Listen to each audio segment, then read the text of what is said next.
Good afternoon, everyone. How are you doing? My name is Leo Naranjo IV, Republican candidate for governor in 2026. And today, on a Faster and Furious video that I'm putting out today, I'd like to bring the attention back around off of redistricting. Very important concept, but we're losing focus on what's happening in the state because of it. I'd like to bring it back around off of AB 495, a bill that has to deal with minor children that we're missing focus on, and a bill that should have already been killed. It should be dead in the dead pile, but for some strange reason is still lingering around. Reports say we only need 20 senators or assembly members to kill that bill, and for some reason we can only get 19. What is so difficult about protecting children from predators? I don't know.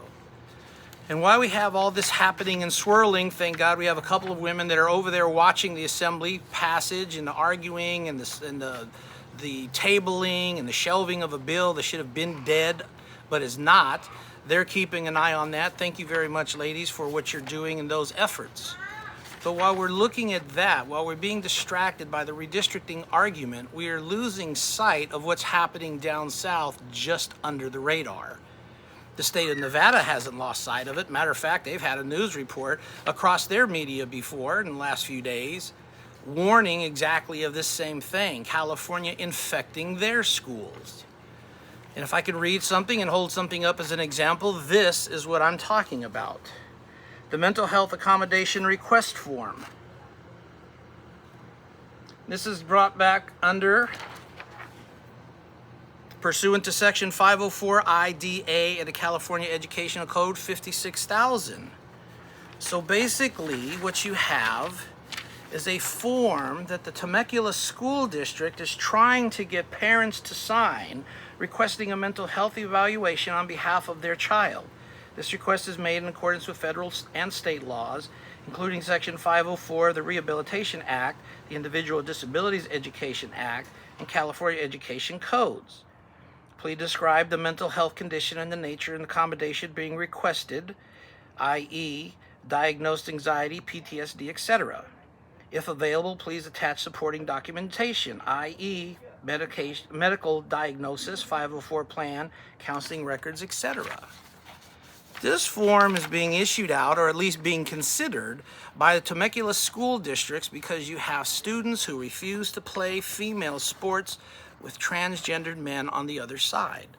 They're also trying to submit these forms when young ladies refuse to enter the locker room or changing rooms that are also occupied by transgender males in the same area.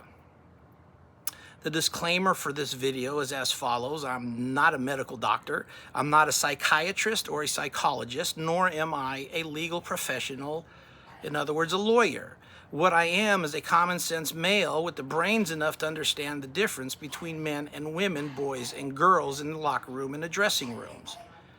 For those young ladies that have already taken the brave act of refusing to play and forfeiting a match, I've sent out that email to your school, Poly High School out of Riverside, as a matter of fact, to you, the young ladies in that sport impacted, to your parents, for those parents who have those brave young women that stood up for their values and for their moral rights.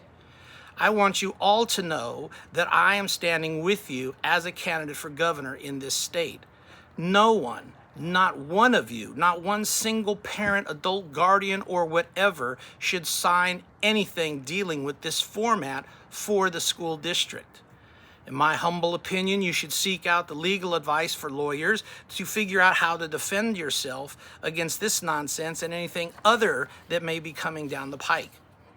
Your ladies do not have to participate in sports if they choose not to. They do not have to play at 100% capacity if they so choose not to, and if they so decide that they don't want to.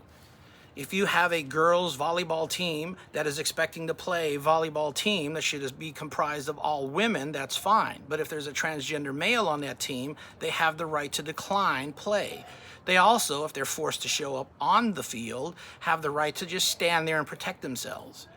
But you, as a school district, do not have the right to immediately impose upon them that they are mentally defective. There's something grotesquely wrong in that statement and this documentation. You're waiting for a lawyer to review it for what?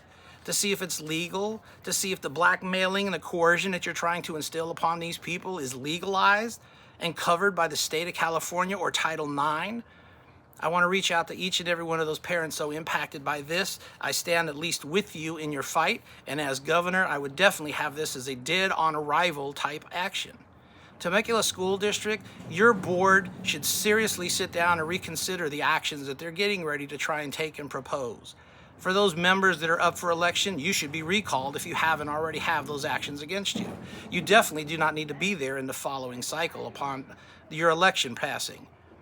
Board members need to be removed and replaced, whether by recall or by election. But this is abhorrent. This is underneath the radar of everything else happening in the state. And as a governor candidate, this is never something that I would advocate to be imposed on any child in this state. My name is Leo Naranjo, the 4th candidate for governor, 2026 race. Please support me, Leo Naranjo, 4governor.com, and I hope to see you soon.